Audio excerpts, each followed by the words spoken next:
মাত্র ৩টি কাঁচা আম দিয়ে দুর্দান্ত স্বাদের এই লাড্ডু আচারটি বানিয়েছি। খেতে এত বেশি ভালো হয়েছে যে একবার তৈরি করে রেখে দিলে সারা বছর খাওয়া যাবে।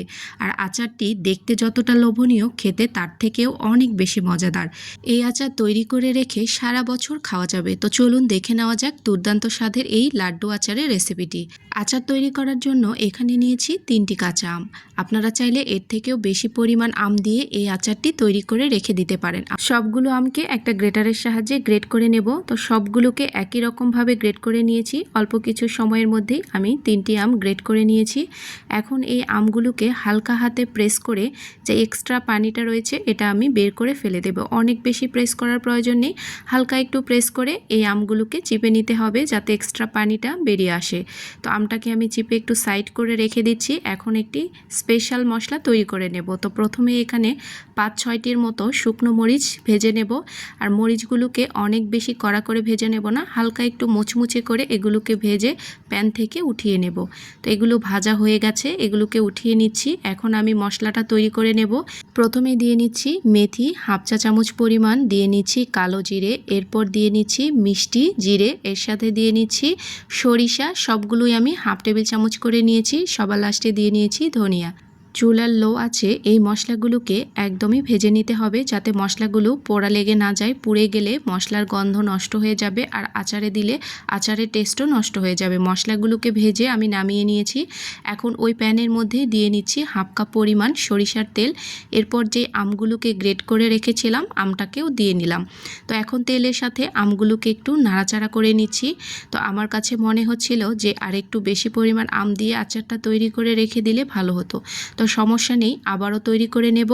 তো এখন এর মধ্যে দিয়ে নিচ্ছি 1/2 কাপ পরিমাণ চিনি। আমটা হালকা একটু মিষ্টি ছিল, সেজন্য আমি এখানে চিনির পরিমাণটা একটু কম রেখেছি। এরপর দিয়ে নিচ্ছি সামান্য একটু লবণ, দিয়ে নিচ্ছি লাল মরিচের গুঁড়ো 1/2 চা চামচ পরিমাণ, হলুদের গুঁড়ো দিয়ে নিচ্ছি 1/2 চা চামচ পরিমাণ। এরপর চুলা জালটাকে মিডিয়ামে রেখে আচারটাকে ভালো করে নাড়াচাড়া করে সবগুলো মিশিয়ে নিতে হবে। আপনারা চাইলে কিন্তু এখানে গুড় দিয়েও আচারটি তৈরি করে নিতে পারেন।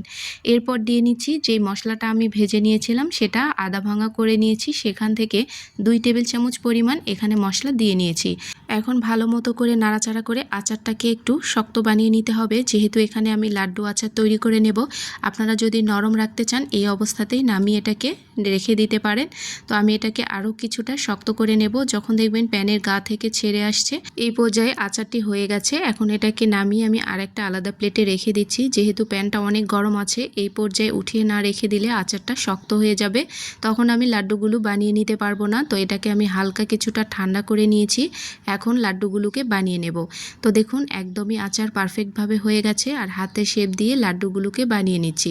ছোট বড় যে কোনো সাইজ করে বানিয়ে নেওয়া যাবে। তো আমি এখানে ছোট ছোট করে এই লাড্ডুগুলোকে একদমই নাড়ু শেপ করে বানিয়ে নিচ্ছি। আর এই আচারটা মুখে দেওয়ার সাথে সাথেই মশলার যে একটা সুন্দর ফ্লেভার সেটা আপনারা খেলেই বুঝতে পারবেন। অবশ্যই বাসায় একবার হলেও কাঁচা আম দিয়ে এই লাড্ডু আচারটি তৈরি করে দেখবেন। তো এখন আমি আর একটা প্লেটের মধ্যে 1 টেবিল চামচ থেকে 2 টেবিল চামচ পরিমাণ চিনি দিয়ে নিয়েছি। এরপর এর সাথে যে মশলাটা বানিয়ে রেখেছিলাম সেটা দিয়ে এখন যে লাড্ডুটা বানিয়ে রেখেছিলাম এর উপরে গড়িয়ে নেব।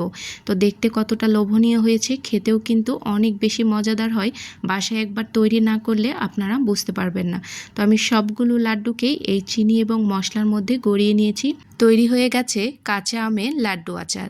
তো দেখুন কতটা লোভনীয় হয়েছে, এটা খেতেও অনেক বেশি মজাদার হয়। একটা লাড্ডু আপনাদেরকে আমি ভেঙে দেখাচ্ছি, দেখুন ভেতরটাও কতটা জুসি হয়েছে। আর এই আচার এমনি এমনি খেতেও বেশ ভালো লাগে। আপনারা চাইলে খিচুড়ির সাথেও কিন্তু এই আচারটি পরিবেশন করতে পারেন। তো আজকের রেসিপিটি যদি ভালো লেগে থাকে অবশ্যই শেয়ার করে দিতে ভুলবেন না। আল্লাহ হাফিজ, আসসালামু আলাইকুম।